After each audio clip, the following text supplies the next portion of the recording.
Welcome to another episode of the Let's Think About It podcast. I'm your host, Coach Mo, and I'm here with another amazing guest. Her name is Mawiyah Demas. Mawi, my sister. What's Hey, happening, girl? what is good? Life is great.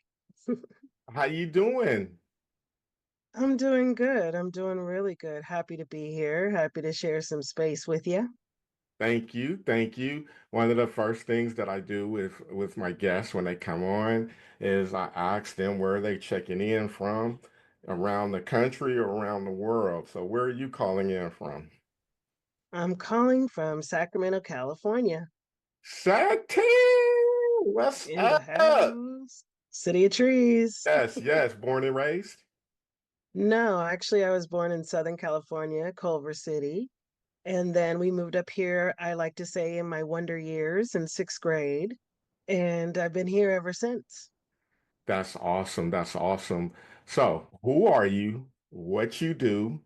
And we're looking to know what type of knowledge you're going to share today. Well, my name is Mawiyah Demas, and I am a transformational life coach. I have been a parent for a long time of an autistic kiddo. And a lot of the information that I have and the business that I've built is life coaching other autistic parents and helping them understand they were still a parent before their child and their diagnosis, and they're still a person afterwards. And I've just been enjoying the journey and helping people get to know who they are and remember their dreams. And so that's some of the stuff that I'm going to share with you today. And I'm really excited about it. That's awesome. Let's go back a little bit. Take me through your Okay. journey that, got you to this point of being a life coach. Well, it's a very interesting story. My son, I had at 20 years old, and he was a preemie born at 26 weeks, a whole trimester early. And he came so early, he was delivered in my mother's bed. And so we knew that we were going to have life challenges for him. They gave us a diagnosis that and a prognosis that he wasn't going to walk, talk, even communicate with us at all. And so my journey started there with my own child and making sure that he has all the services that he needs and therapies and attention. And the journey taught me a lot. And what I noticed when we were out in public, we had other families that would come up to us and ask us questions. And I would happily, share what I knew and understood about autism at that time. He was born in 1990, so a lot of the services that were provided for our children were limited, and even more so for us as parents to have resources. And so it all started with Che. It all absolutely started with Che. I always wanted to be a teacher. And one of the things that I learned and understood was that that's what my purpose is. And so I started life coaching and helping other parents to find resources and even for advocacy because we had a hard journey with the school districts, his medical providers. They would quickly shoo us off and not answer questions because they didn't know a lot of the information. And so I had to read a lot, learn a lot, talk to a lot of other parents and professionals, teachers mostly, and kind of learned how to navigate my child's autism. And now I have the pleasure and the honor of helping other families get to where they need to be. Now, mind you, my journey started in music education. I actually went to Sac State here on a music scholarship. And then I had my son my sophomore year. And then that, put a pin. I'm not going to say I stopped singing, but it put a pin in it. And so he became my first priority. And that changed, my whole trajectory, in all honesty. It was a tough journey, but one that I feel blessed to have experienced because it shaped me as a person and as a provider or coach to others. You had mentioned that you're a life transitional coach, right? Hmm. What does that mean, and who are you helping with the transition? Who was that audience? And give us a little bit more insights about that. That's a great question. So, I am a transformational coach. That means that I help people align with their hopes and dreams and help them achieve those things. Okay. So, for example, I help other parents like myself. For me, I'll use myself as an example. I reunited with music, right? I started singing again and making sure that I made time for that. Initially, when I had my son, it put me into a tailspin, I would say. And I thought that was the end of my dream. Like there was nothing else besides my son anymore because he depended on me for everything, everything and anything. And so I lost touch and moved away and turned into this worried parent that stopped laughing, stopped singing, stopped enjoying life. And the parents that I help, I bring them back to where they were before they had their children, right? We all had hopes and dreams. My goal is to transform them and get them on that path to their dreams, Okay. right? We have resources as parents, especially for our special needs guys. A lot of folks will use, not on purpose, the diagnosis to not have joy, not to be happy, not to have friends, not to continue to be in society. Because a lot of the things that we deal with as parents, especially of us with non-verbal autistic children, they make more noises and sounds and sound like monsters and scare people. And so we start to hide. We start to, to think there's nothing more than this. This is my life now. But when in reality, we are still entitled to be happy and to not allow that diagnosis to stop us from doing what we are here on this earth to do. And a Right. lot of times we separate ourselves from our dreams. It's powerful that you've been able to find your purpose and being that coach, helping other people find their purpose and make their shift. I'm hearing Mhm. correctly, right? That's what you do, right? Correct. That's exactly right. Okay. So what's that process look like when you try to help somebody find their purpose? And you said you work with parents with trying to reunite what that dream was before they started having kids.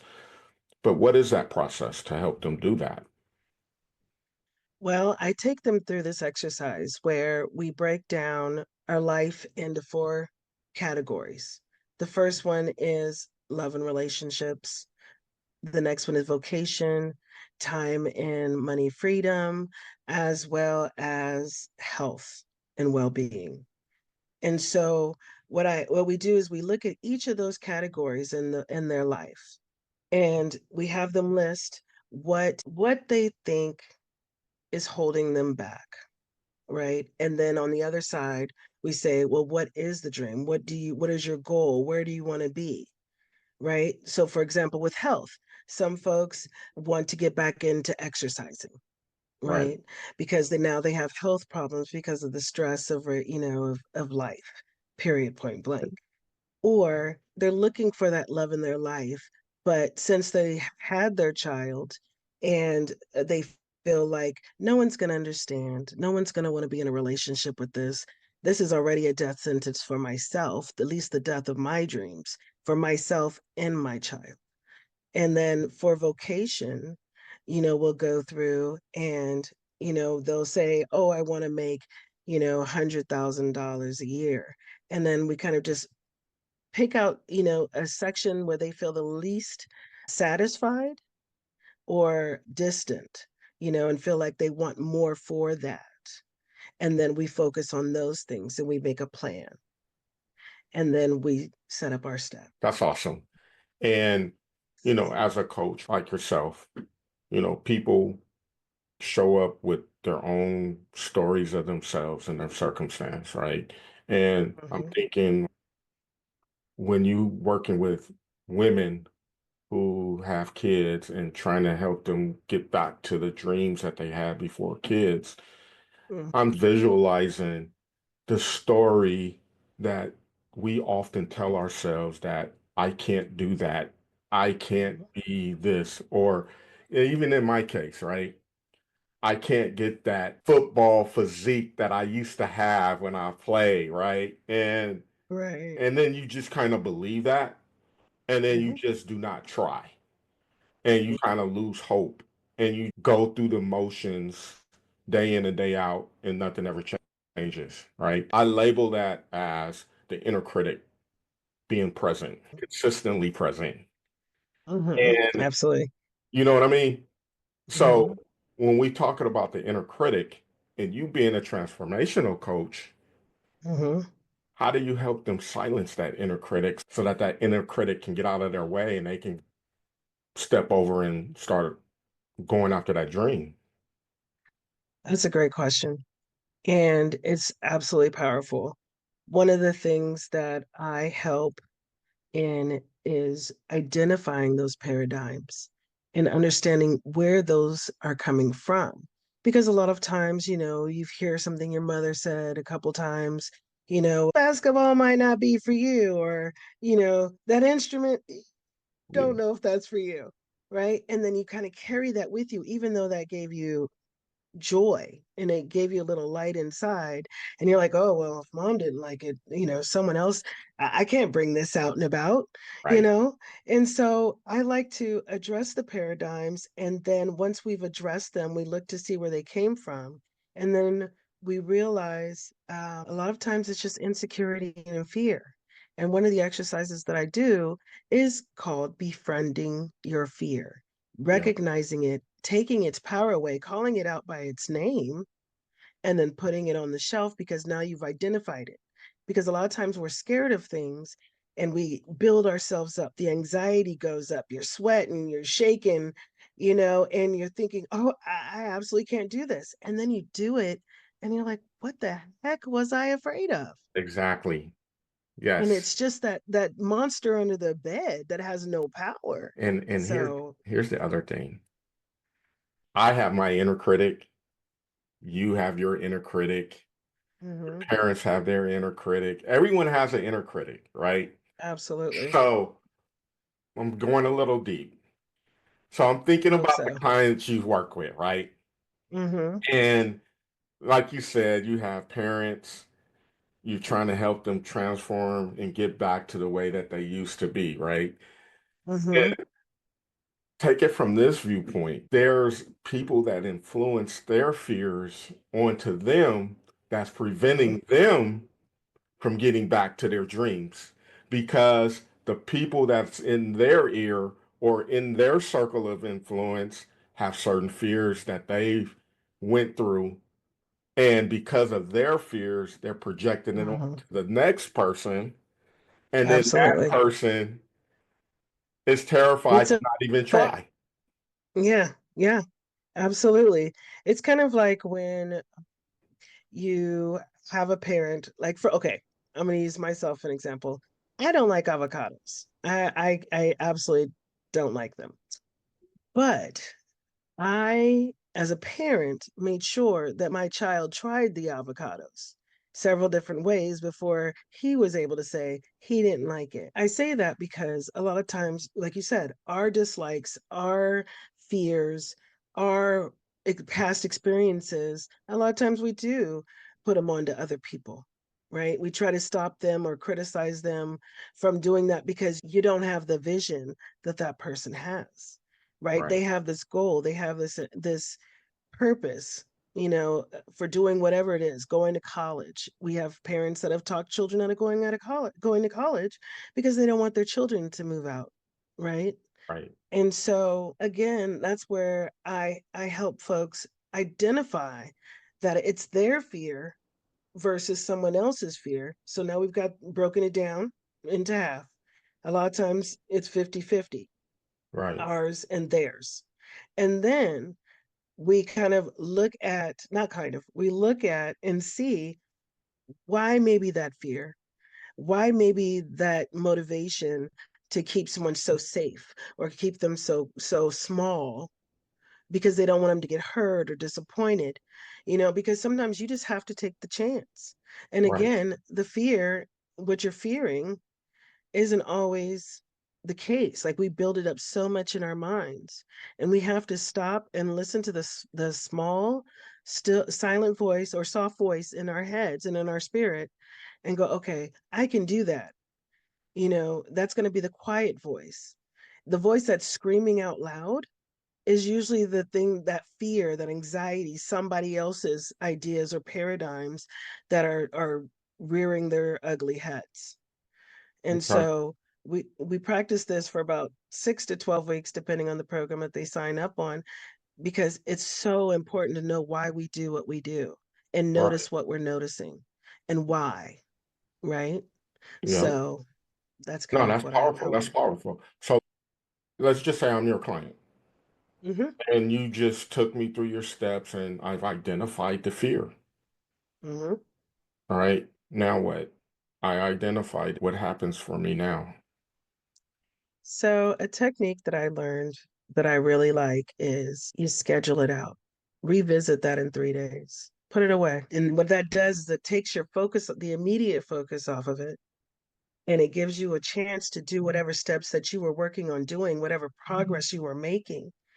And then by the time like I'll say 3 days from now, which would be Monday at 6:30 p.m.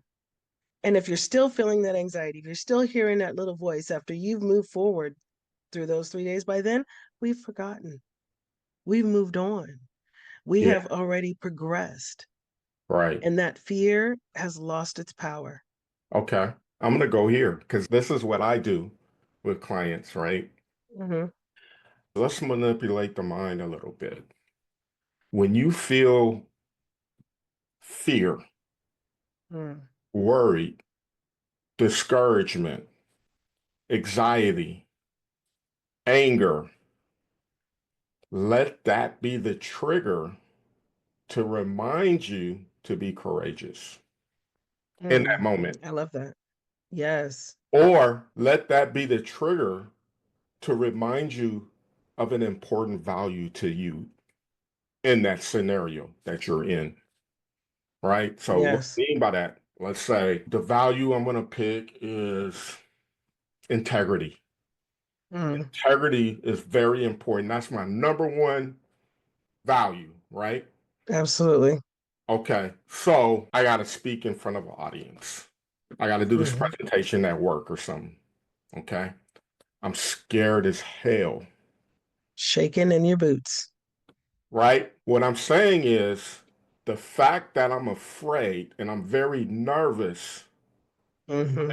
use that as the trigger to remind you to implement your integrity value in that moment and see Right. how you feel at that in that moment. So the fear Yeah. that I have going into the presentation, right? Mm. That's the trigger to remind me that I'm about to do the right thing because that's what my integrity is, Right. Right. right? I've been there. I've been there. And actually for me, I I get stage fright when I sing. And Okay, I feel like the more nervous I am, the best performance it's going to be the best performance because I'm giving it my all. I'm digging in, I'm pushing through, because it's like, you remember when you were a kid and you were dared to jump off of something or jump into the water that you can't see into, and you're like, I'm not going to do it, I'm not going to do it, okay, I'm going to do it, no, I'm not going to do it. That whole build up, right? And I always say, like, when you have those friends and they're like, let's go, let's go, let's go. And then you're like, okay, fine, I'll go. And then you right, go and you're like, that was the best experience ever. You know what I mean? So it's like the louder that voice, you're right. The more it can push you. It can be like, let's let's do it. Let's do it, exactly, exactly.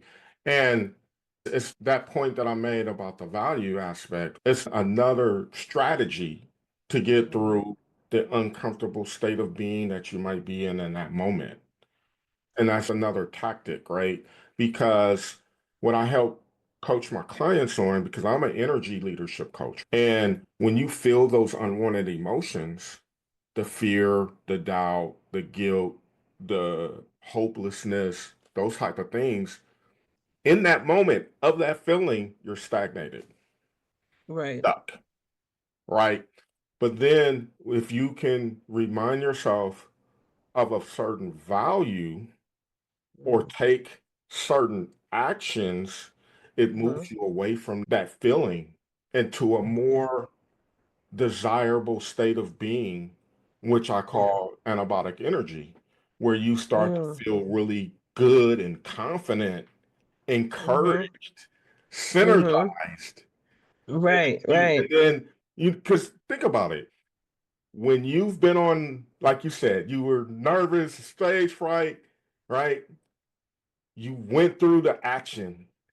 And then Mm-hmm. as you were speaking and doing your thing, that fear just went away. It just kind of Yeah. went away because you're doing the Yep. action of Yep. it. And that's I'm powerful. a, I'm also that person too that if I said that I'm going to do something, I don't want to disappoint, right? Myself or the other folks. And so I tell myself, well, I said I could do it. I'm going to do it. Let's go. You know what I mean? I have to be Right, my own cheerleader and like really kind of keep the my eye on the ball and it's like, okay, this is what I said I'm going to do. And back to your point about integrity, I'm not going to get do anything that I wouldn't say give advice to anyone that I wouldn't take myself, right? right. So if I'm afraid, it probably means that I'm I'm on the right path. Oh, Like for example, me doing this full time, I had to step into my faith and understand that this is what I'm supposed to be doing. And I think to myself, well, I've always been in the corporate world. I've always had a salary job. I always had all these mhm, things, but the greater good weighed bigger for me than the salary and the cubicle and knowing I have a job. But I always know that there's people out there that need help, right? right. And if I it's been put on my in my spirit to keep moving forward to that. And so I try to give that energy to whomever I'm working with so that they can feel that motivation and kind of fuel what's going on inside and have them realize a fear is just emotion. It's just a thought. And and when you have an idea and that you want to do this, you need to do this. This is what your life is supposed to, you're on the right path. Though that people always say, oh, when I just do what I love and it's not a day of work. That's not true. Right, It's right, always going to right, be work. It's always going to be self-reflection. It's always going to be hard. right. And getting past that and understanding and identifying what it is that you want to do and taking those steps is befriending that fear. Because yes, you could fail, but so what? The good news is you can get right back up. I don't care if you stumble out on the stage and trip and fall on your face. You just Well, get up. and when you talk about fail, like I'm going to push back a little bit because in my viewpoint, it's all perspective, right? Absolutely. When I see failure, I Mm-hmm. see failure as quitting, giving up, Mm-hmm. right? We always make mistakes, right? And even if you wanted to characterize a mistake as a failure, there's always Mm-hmm. opportunity to grow within that failure or mistake. Right. And that's where the growth opportunity happens, right? Absolutely. And so we become, let's take, for example, fear of failure, Mm-hmm. right? It's all an illusion. Mm-hmm. And I say that because we want shit to just be smooth Every day. all day, every day, right?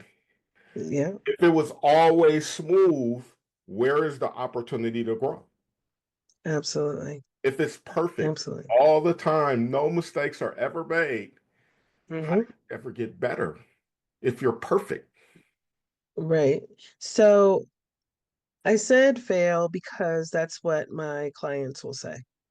And Okay. then I have them identify, well, what does that failure look like? What exactly is failure in your eyes? Right. Being 15 minutes late could be a fail to someone, Right. to an interview or to work.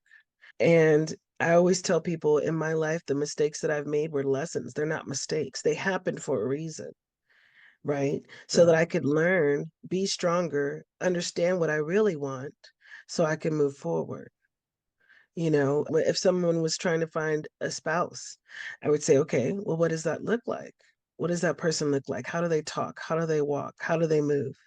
When I was dating for a while, I used to joke that I kept them on a conveyor belt because it's like I would ask God, okay, I need this, this, this, and this, and then I get it, and I was like, ooh, that wasn't it. So coming back, whereas some people are like, well, if that wasn't it, then I'm done looking for love. This is silly. I don't want to do it anymore. I'm tired of getting my heart broken and disappointed. Well, the good news is there's always an opportunity to get out and do other things and accidentally find the love of your life, and which is how a lot of people do it. Not Right. on purpose and without a plan, So I say all that to say, we make mistakes, but that is not DEFCON 1. That doesn't mean that it's over.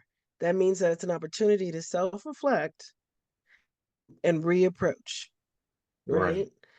And so that's what I get to do with folks each time I talk to them, because and that's something else about befriending your fear, making your little monster little, even more littler, right?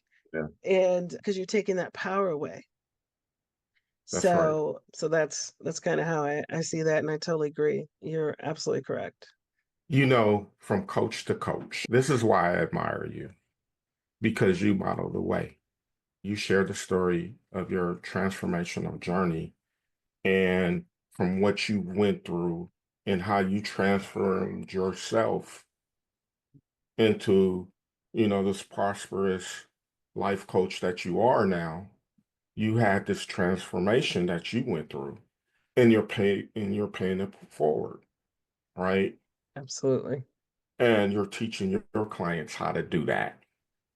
Absolutely. Walk walking the talk, right? Yeah.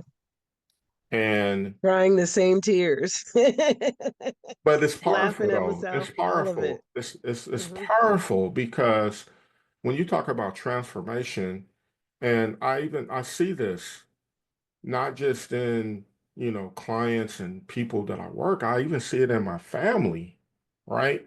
You carry these stories in your head that you Yeah, just believe it to be true. And like I said earlier, that story is flawed as hell and it prevents you from trying. The fact that you're helping a person dismiss that story, change the narrative of the story to absolutely. get to the other side of what they used to dream about, Mhm. it's huge. It's powerful. Thank you.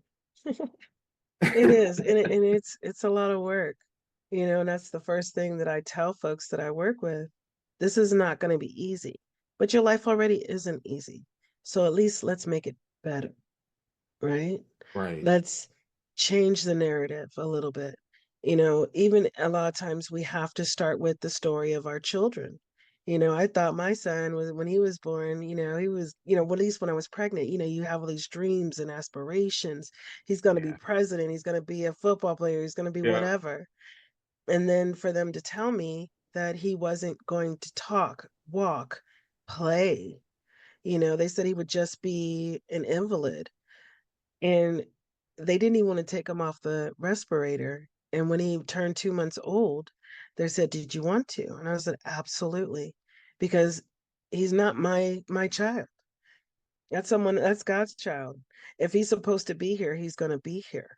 I'm not going to selfishly keep him here. And I was ready to sacrifice that. And I was only at 2 months old. He's had like so many surgeries, like we thought he wasn't gonna make it. So how I had to change my thought process was, you know Yes, he's not going to be president, but he brings value to all the folks that he meets. He makes them smile, he makes them feel welcomed. And that's what I focus on is making sure that he can communicate, that he does have the fullest life that he can, because that's what I would want for myself. So I want that for him. And so once we start to get over the boohoos of our own loss of the dreams that we had for our children, then we can, okay, we got that out the way. Now, what do we need to do? How can we make this the best that it can be? Give the best quality of life that we can to them and to us, right? So, Yeah. when in case of an emergency and the mask drop down, Yeah. put the mask on yourself, then your child. Yeah. I Okay. mean, And that's so great. let's That's great. I'm so into it. happy for you. I really am. Thank What's next in your coaching journey? What's next for me is I've had an opportunity to meet with one of the local school districts has created a community outreach program for families with special needs.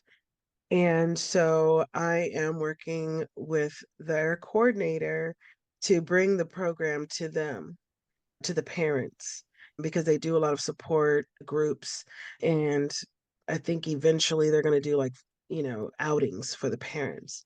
But more importantly, it's providing that service to, our early education families that are in the school district. And I'm hoping to also be an advocate because I have been there a few times having to advocate for my own child. Okay. Okay. And so that's pretty much where my focus is right now is getting out into the community and getting to where the parents are and just being a resource and an advocate for them. Who are those clients that you work with? Is there a specific group that you work with? Right now, no, it's individuals right now. I am actually, excuse me, working with Alta California Regional Center and getting in with those parents. It's literally specifically me feeding into, the parents of autistic children, Okay. And, helping them deal with that diagnosis, that prognosis, that lifestyle, and getting them uh, the best tools that, to help them get through day to day. and how can my audience get in contact with you for more information or just to connect with you? Well, I do have a website. It's mawiyahdemas.com. And I also have an email, mawiyahdemas@gmail.com. And that's spelled MAWIYAHDEMAS.com or at gmail.com. Awesome. Lastly, what's a nugget or a thought that you can leave us with before we sign off? I'm going to share the biggest secret that I learned is that life is not hard. It's just the circumstances that we have to get through. So just take a deep breath and take that first step. There it is. Mawiyah, I appreciate you, my sister. Thank you. I appreciate you. I appreciate you.